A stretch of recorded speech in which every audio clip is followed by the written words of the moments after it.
I'm John Miglosh for the Wisconsin DMA and the International Society for Strategic Marketing.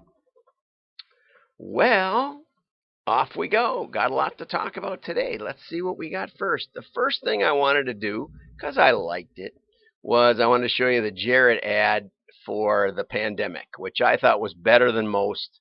And, so here we go. Let's see if I can figure this out. Click. And this may not grab the right box, but it might. It did. Okay, good. Here we go. It's not about the dress, the venue, the cake, or even the first dance. It's about love. These And are in their love homes. can't wait. For help with your virtual wedding, go to jared.com. It's not about... Oops, don't want to go over again. So that's a nice ad. Jared apparently has figured out a way to get the Zoom type platform going for weddings and get lots of people on there. I mean, you could do it yourself, but, why not get help? And so for those of you who are postponing your wedding, I hope you can manage it, because weddings are great and marriage is great. And coming up on 40 years pretty soon. So a great shout out to my wonderful wife, Susan. Okay, now off we go over here. Oops, I'm on the wrong. Let's start out with Wayfair. Wayfair sales surge, but marketing devours profits. They were talking about how, and here I have a mailer for them. See this little mailer? And I can tell you this.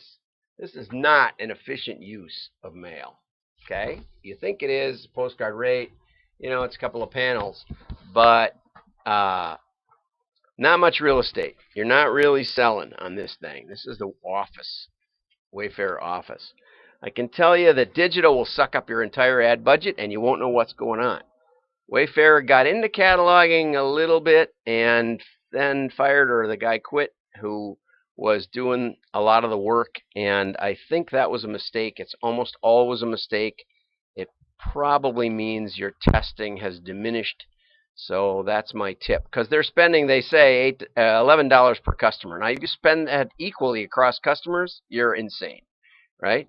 Because half your customers only bought once, they haven't bought lately, and they didn't spend much. That's the way it is, and it's probably more than half. So figure out the good ones, and the good ones are easy. That's what everybody goes for. Any idiot can find the good ones. What you got to find is the mostly dead, the almost dead, the not quite dead. And for that, you might want to do the machine learning AI methodology we employ, but you need a labeled data set, and mail gives you that baked in. So Wayfair, that's my advice for you. If anybody knows anybody at Wayfair, happy to talk to them. Okay, on another note, Choice Hotels, Hilton, Hyatt, Marriott are spraying their rooms, spraying the hallways, wiping down everything. I think it's safe, and we'll have a little more on that later.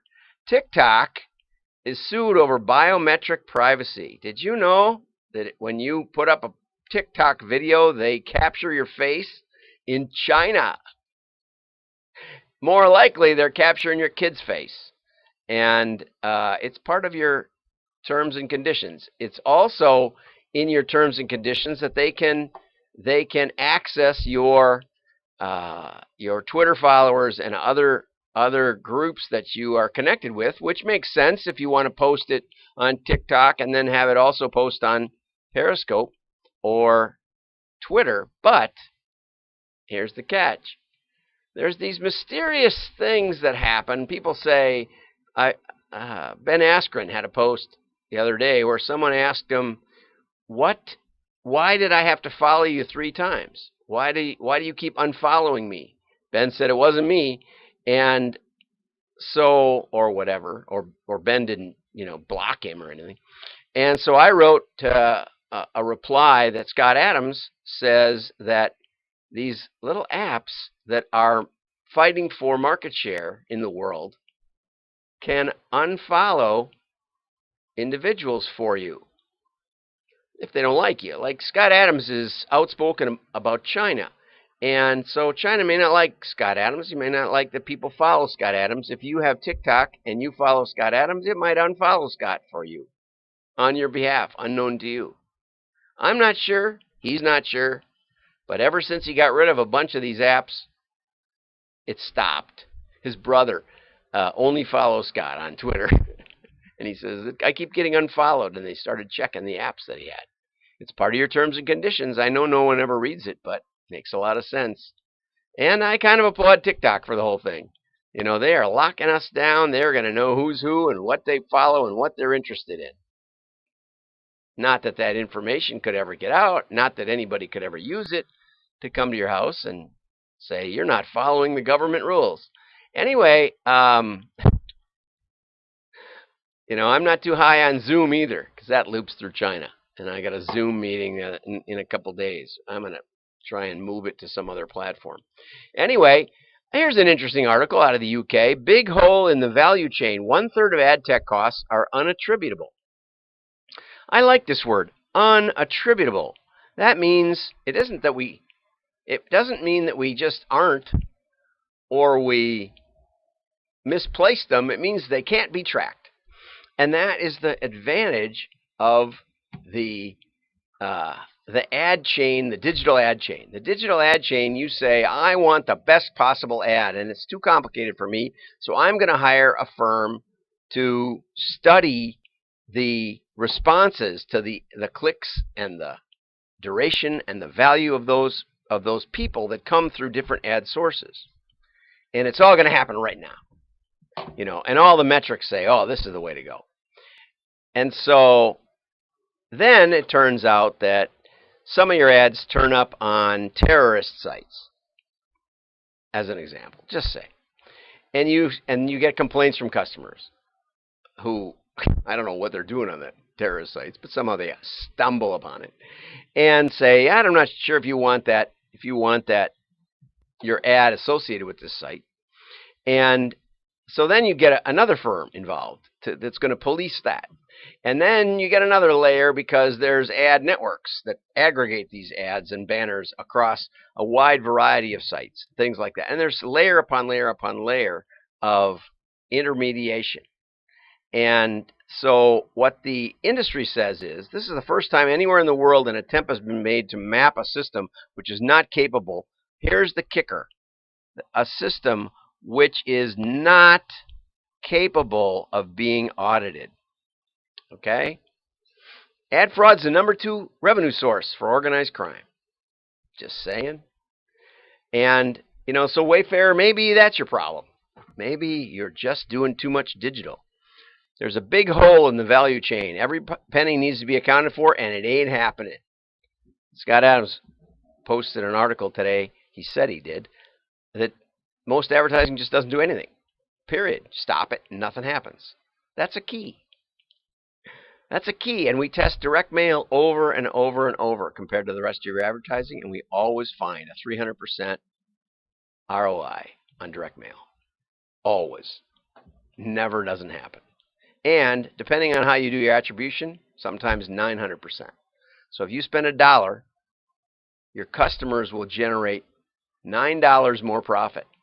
Profit, not sales. So the sales differential is astronomically bigger, right?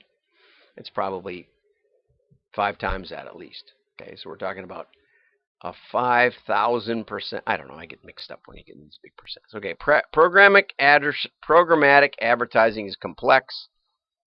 It's not a dark art. Yes, it is. We shouldn't lose sight of the valuable role it plays. Yes, you should. Okay, so that said, now I'm going to go over to back to work study, and then we'll close with something else really scary. Okay, 1,800 responses to the hustle. 37% said they feel comfortable getting back to work ASAP, and 33% said restaurants are fine. And here's some of the charts, okay, right here. Some of the charts that say returning to work, going to restaurants, sending kids back to school. But you can see most people are not comfortable with any of it. And here is the big takeaway. And I want you to get this if you get nothing else. The big takeaway is a lot more of you mention one thing again and again. You'll need a vaccine first. It was cited 500 times. 1/3 of the people said that. Okay? That we need a vaccine. Now, here's a couple of things on vaccines. One is we've never built a vaccine for the coronavirus type viruses. It's the common cold. We haven't been able to stop it ever. Just an FYI, but maybe there'll be one. Okay, 40% of the flu vaccine year after year after year that everybody's told to get is only about 40% effective. Doesn't work on about 2/3 of the people. Just doesn't do anything. Okay. Now, who's the biggest proponent of vaccines besides Dr. Fauci, who works some sort of, gets enormous funding from Bill Gates? See lots of pictures. And everybody says, oh, Bill Gates is a great guy. Bill Gates is an angel. I wrote to Scott Adams and asked him if he'd read this book. Here it is. Okay, Accidental Empires. I highly encourage it. It talks about Bill Gates and how he founded Microsoft. Not only, it's really interesting because IBM had a non-compete. You won't hear this many places. IBM had a non-compete contract. I mean, a non-disclosure contract. And it says in it, anything you present to IBM, we own. So only present what you need to because we'll own it. So if we don't ask about it, don't tell us. So they came to Bill Gates and they said, because forget the other, there was another operating system that had 800,000 installs, and it was really good, CPM. It was running on Osborne. It was the leading little operating system, Intel-based operating system in the world.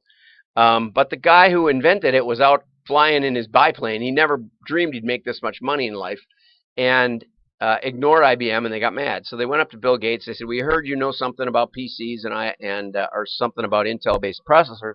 And Bill Gates said, "Yes." And they said, "Is there an operating system we can buy from you?" And he said, "Yes." And then he went across town to a guy who'd claimed he'd built an operating system. It was called the QDOS. Sound familiar? QDOS, Quick and Dirty Operating System. That's what it stood for. Bill knocked the Q off of it, paid the guy 50 grand, and started selling it to IBM for $15 a copy. He didn't sell him the operating system. He just sold him the license to use it. Bill's dad was an attorney. He'd written articles about copyright and software protection and said we should quit giving this stuff away for free. We should license it. That's how software should be distributed. He was a very smart guy. Now, in this book, it's really kind of funny. In this book, there's an article about Bill Gates leading the singing, and a big article. And it talks about 1990 at a convenience store about midnight. Bill's got a carton of butter pecan ice cream. I had some last night. It's my favorite kind. And he's short 50 cents. He's searching his pockets. Everybody's waiting in line, getting mad. He says, "I know I have a 50-cent off coupon somewhere." And everybody's waiting, and he can't find it. And a customer slaps 2 quarters down on the counter and says, "Pay me back when you make your first $1,000,000. This is 1990. Remember, the PC was launched in 1981. So Bill Gates was worth about $3 billion at the time. And $3 billion. Okay, I've known guys worth $900 million, and they had plenty of money. And so Bill was worth triple that. Anyway, Bill took the money. That was it. It says something about Bill. So let's talk about vaccines, right? You made a lot of money selling the number one operating system on PCs in the world, and he's made a lot of money on other things. The guy came back and sued him and got $2 million, I think, years later, which, wasn't enough, but was a start.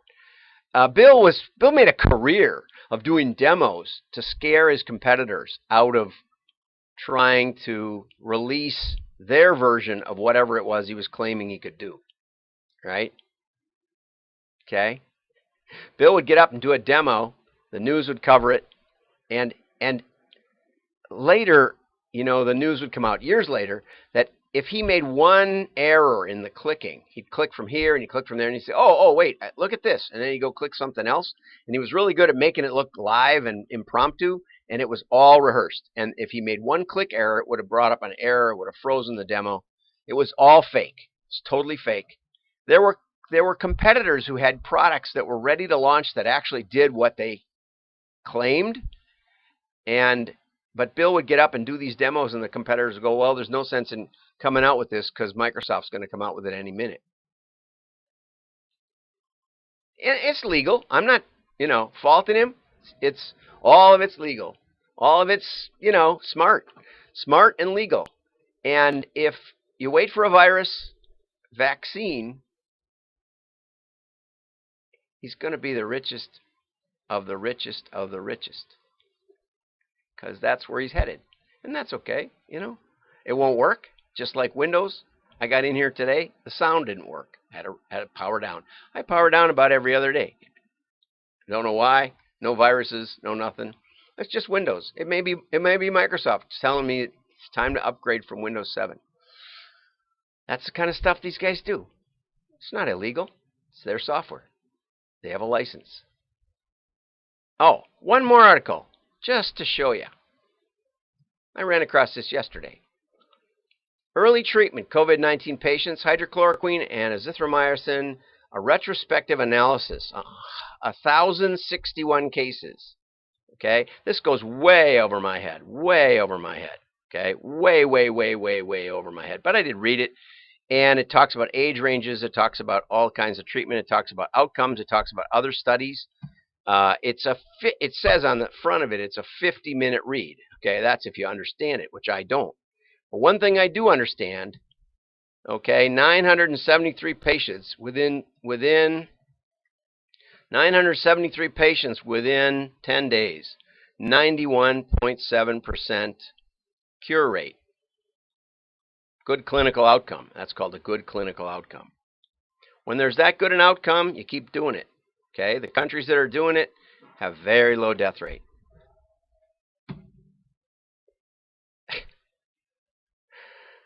I told you this 2 months ago, right? And it shows exactly who doesn't win and who doesn't win. Conclusion. This is the abstract. Administration of HCQ and AZ combination before COVID-19 complications occur is safe, associated with very low fatality rate in patients. Just give it to them early. That's why Africa had no cases. No deaths. You get a fever in Africa, I've been told, in the poor countries, they got plenty of this stuff. They give it to you. No deaths. It was a big mystery at the beginning. Nobody talked about it anymore. Okay? So, and we have plenty of it. They've been making it like crazy. We just, oh, yeah. But the vaccine is going to cost $1,000 a patient. This costs 60 cents per patient. Something like that. Crazy stuff. It's a couple of bucks. Do you think Big Pharma doesn't like this? I don't know. It's probably misinformation. Luckily, YouTube doesn't pay much attention to me because I don't have a lot of people watching, so I hope you watched. I hope you liked it. Give me a like. Have a great day. I'm John Miglosh. Like and share. Your friends will think you're smart. Bye-bye.